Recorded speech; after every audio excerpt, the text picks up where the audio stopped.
satu petinggi dari partai bulan bintang. Beliau adalah beliau adalah hukum tata negara. Ya.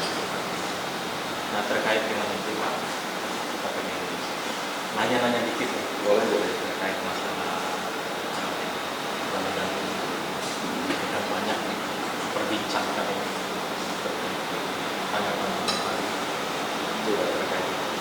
Iya, terima kasih. Mengenai penundaan pemilu itu sebenarnya ya, sesungguhnya secara hukum kita anggap sudah tidak relevan sebenarnya. Karena kenapa? Pelaksanaan pemilu 5 tahun sekali itu merupakan perintah konstitusi. Itu ekspresi verbis ya, sebagaimana diperintahkan dalam ketentuan pasal 22E ayat 1 bahwa pelaksanaan pemilihan umum dilaksanakan setiap 5 tahun sekali. Pemilihan umum itu dilaksanakan untuk memilih presiden dan wakil presiden, DPR, DPRD, kabupaten kota, DPD RI dan seterusnya. Jadi itu adalah satu siklus hajatan ketatanegaraan yang sebenarnya diperintahkan langsung oleh konstitusi, sehingga memang rasa-rasanya sangat sulit. Ya, kalau misalkan mau derivatifnya daripada itu, lalu mau dibuat dalam bentuk perpu atau mau dibuat dalam bentuk peraturan perundang-undangan yang lain yang setingkat di bawah itu, atau mungkin semacam kebijakan politik yang mendasarkan pada satu reasoning bahwa persoalan bencana atau mungkin persoalan ekonomi atau mungkin persoalan ekonomi. Jujur saja ya, secara hukum itu sangat sulit untuk kita mendapatkan jalan keluar tentang itu. Karena kenapa? Memang desain konstitusionalnya itu memang sudah mengunci semua itu. Satu hal yang pasti bahwa pemilu kita ini diasumsikan untuk wajib dilaksanakan dan tidak ada hambatan. Kalau persoalan hambatan itu diatur dalam Undang-Undang Nomor 7 Tahun 2017 tentang pemilu, yang mana dikatakan ada pemilu susulan, ada pemilu lanjutan. Artinya maknanya adalah pemilu susulan itu pelaksanaan pemilu dengan tahapannya dilaksanakan sampai pada step tertentu. Lalu ada bencana atau ada keadaan-keadaan di luar kontrol atau kemampuan alat-alat penyelenggara yang ada, akhirnya pemilu itu pada batasan itu di stop di situ. Nah, nanti sampai keadaan itu dipulihkan, ya, situasi itu dipulihkan sedemikian rupa, baru dalam keadaan yang kondusif pemilu itu dilanjutkan. Tapi diasumsikan bahwa itu bersifat lokal, itu bersifat pada spot-spot tertentu saja. Undang-undang atau hukum itu tidak mendesain bahwa pemilu itu dihentikan, ya, seperti orang menarik rem dadakan dalam arti secara nasional itu tidak ada. Karena konstitusi sendiri tidak pernah memberikan jalan keluar untuk itu. Karena memang sangat berbahaya, gitu ya. Karena kalau pemilu itu ditunda, itu implikasinya kemana-mana.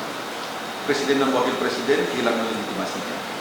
Ya, seperti dalam beberapa kesempatan saya katakan, tanggal 20 Oktober 2024 itu wajib hukumnya kepala negara, ya, presiden dan wakil presiden Republik Indonesia harus dilantik tanpa kompromi, harus dilantik.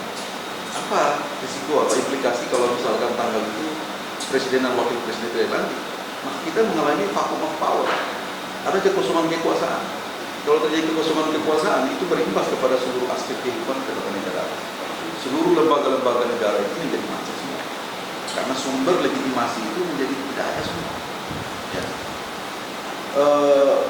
Secara konstitusional, ya, lembaga-lembaga negara yang mendapatkan mandat langsung dari rakyat itu seperti presiden, DPR, DPD, DPRD, kabupaten dan kota, yang kesemuanya ini, ya, dalam kiprahnya itu mengurus hajat hidup orang banyak, itu menjadi kehilangan legitimasi.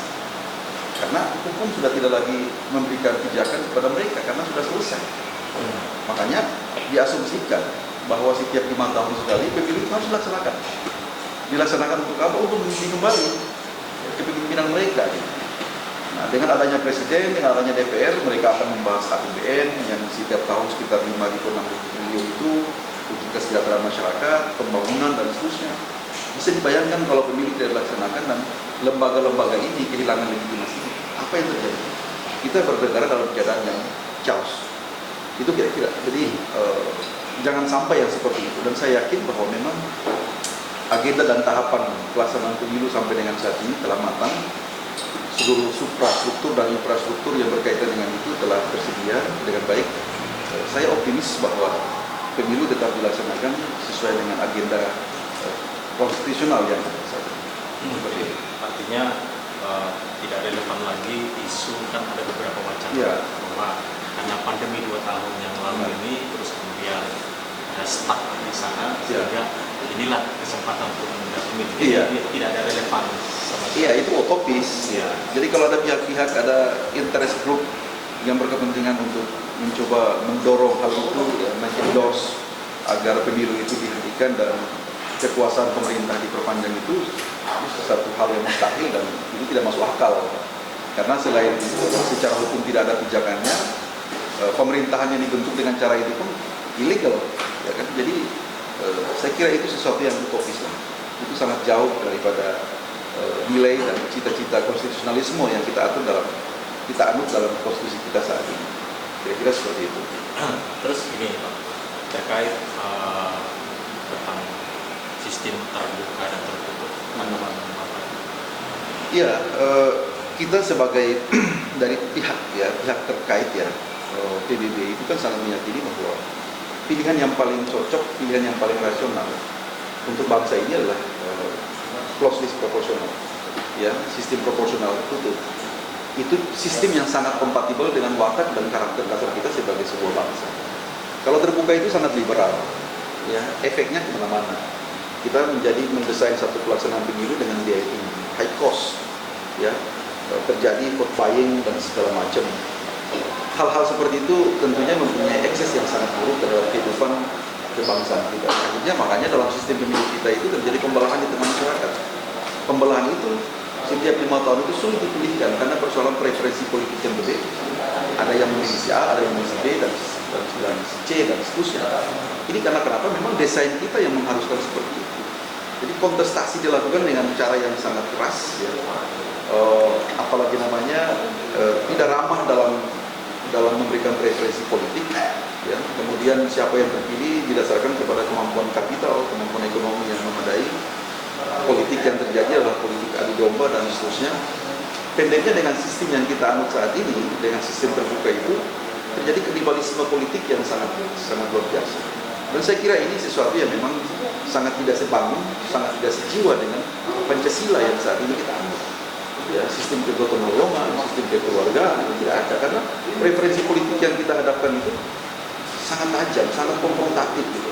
Nah, itu yang sebenarnya bagi kita tidak cocok sebenarnya dengan watak dasar kita sebagai sebuah bangsa yang beradab. Jadi saya kira sistem yang paling tepat itu adalah proporsional itu. Karena kenapa? Partai politik akan mengajukan calon-calon anggota legislatif yang tentunya berangkat dari kemapanan, berangkat dari orang-orang yang mengerti tentang bagaimana mengurus negara, bukan orang-orang yang tentunya partai membelanjakan orang yang cuma hanya ingin mendapatkan insentif elektoral saja.